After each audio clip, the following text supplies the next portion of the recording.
কারণ বড় ভাই ছোট ভাইয়ের প্রতি কলিজা ভাঙ্গা মোহাব্বত। এইটা যদি ছোট ভাইরা বুঝতো কোনদিন বড় ভাইয়ের সাথে বেয়াদবি করতো না। অনেক ফ্যামিলিতে বড় ভাই লেখাপড়া করতে পারে না, ছোট ভাইরা অনেক লেখাপড়ার সুযোগ পায়। কারণ দেখা যায় বাবা মা বুড়া হয়ে গেছে, এখন যদি বড় ভাই লেখাপড়া করে কামাই রুজি করার কেউ নাই। বড় ভাই কয় না বাবা তুমি কষ্ট করিও না, আমি কামাই রুজি করি, লেখাপড়া বেশি করা লাগবে না, আমার ছোট ভাইরে পড়াই। এইবার বড় ভাই কামাই কইরা বাবারেও খাওয়ায় মায়েরে খাওয়ায়, ছোট ভাইয়ের লেখাপড়ার খরচ দেয়।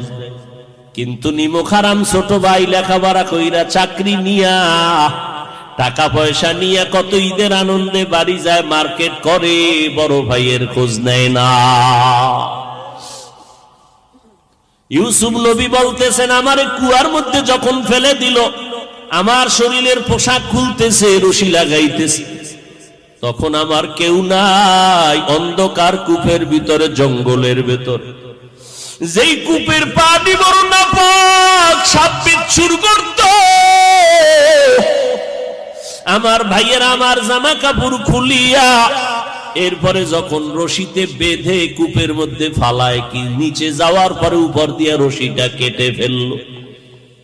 ওদিকে আমার আল্লাহ ডাক দিয়ে কয় জিবরাইল জলদি করে যাও, জান্নাতি পোশাক আমার ইউসুফের পরায় দাও, আর ওই কূপের নাপাক পানি যেন ইউসুফের গায়ে না লাগে, একটা জান্নাতি পাথর তার পায়ের নিচে ধরে দাও।